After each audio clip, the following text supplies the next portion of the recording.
let's get into I'd like to get into specific vitamins, minerals, supplements that people can take to strengthen things. And I think if we go kind of one at a time, and you can either say pass, we'll edit it out, or we can get into it. Sure. So, all right, immune protocol. Somebody who wants to feel like they have the step up with, not getting sick from viruses, whether it's the Rona or whether it's a rhino. I mean, the common cold. How can people strengthen their immune and stop being sick all the time? Okay. Well, because I think the health of your immune system is a very good indicator of your own general health. Mm-hmm. And it's very easy to look at, okay, do I just need to take large amounts of this particular vitamin or this particular mineral?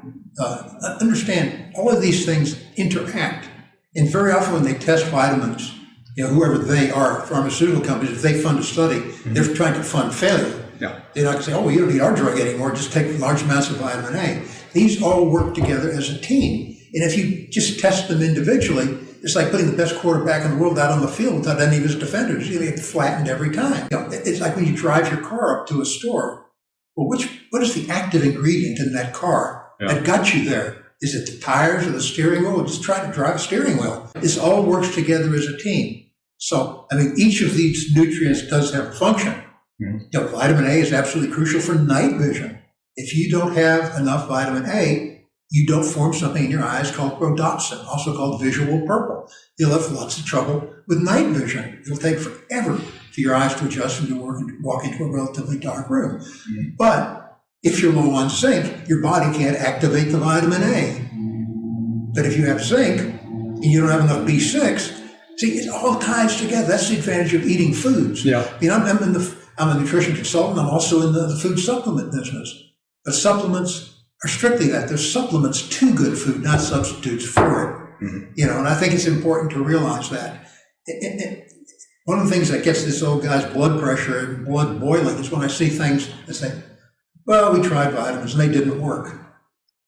Didn't work. What were they looking for? They're expecting a trip to the moon on gossamer wings. Vitamins aren't pep pills. They work in subtle ways.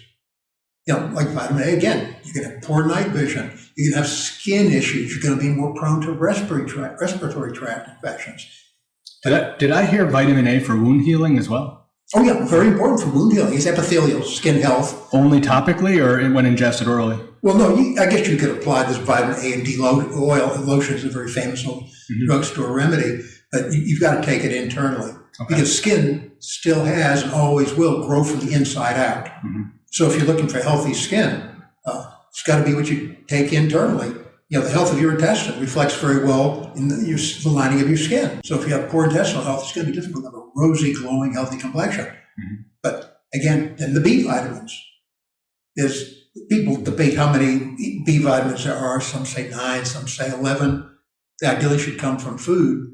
But like as I'm here talking to Yoni, he's nodding his head. Well, without B vitamins, you can't go from the thought, I want to nod my head, to actually being able to do it. Mm-hmm.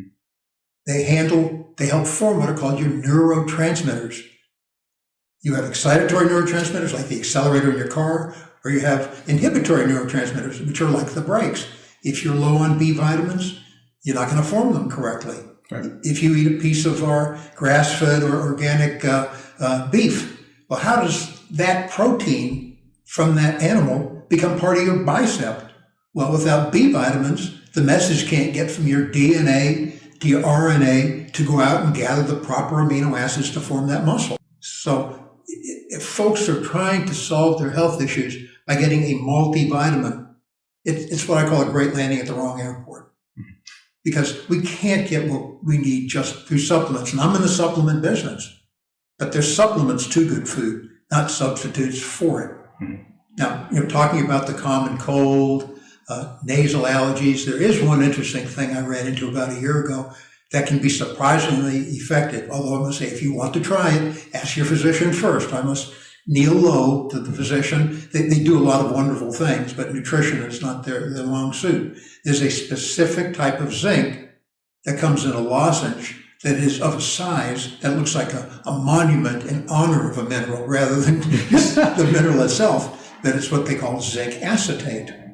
And it's put out by a company called Life Extension Foundation. I don't get rewarded from them. I'm not getting paid. But you put this lozenge in your mouth, and if you put it in the early stages of a cold, as weird as it sounds, there actually is something called the mouth-nose zinc closed bioelectrical circuit. Wow. This Dr. Nordenstrom, I believe a Swedish fellow, who did a lot of research on this years ago, but then there was a Dr. Eby at the University of Texas who discovered this really somewhat serendipitously for colds. He had a daughter many, many years ago who had leukemia, and she was getting a lot of toxic therapies to try to keep her alive. Well, she was getting these frequent colds, severe colds, and he was giving her zinc tablets, regular zinc tablets. And her throat was so sore, she couldn't swallow it. So she was letting these terrible tasting things dissolve in her mouth, and he discovered this was helping resolve her colds. Well, he found there's a specific type of zinc that fits into this mouth-nosed, zinc-closed bioelectrical circuit. Mm-hmm. I get to say that all day long, that's why I said it without stuttering. But it inhibits the ability of the virus to replicate in the nose and in the sinuses. It also can be very effective for allergies. And it doesn't cost an arm and a leg, but realize when you open the container and look at it, this is not intended to swallow it. Otherwise, you need to have someone who can administer a Heimlich maneuver pronto. Just let this off in your mouth. It takes about 10 minutes. I take one a day just automatically, because very often people don't come to see me until they're feeling sick, and I don't want to get the gift that keeps on giving. So. And that's like right there. So it's a preventative type of measure, would you say? It can be preventive, but also can be used most effectively if you're in the early stages, where you're starting to get that scratchy feel at the back of your throat. Oh God, here we go again.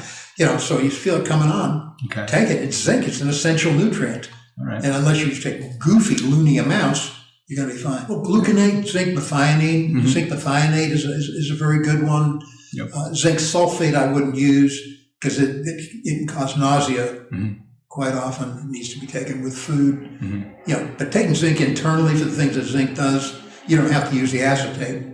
But for what we were just talking about with respiratory distress and nasal allergies and a drippy nose and a sore throat, it works very, very effectively.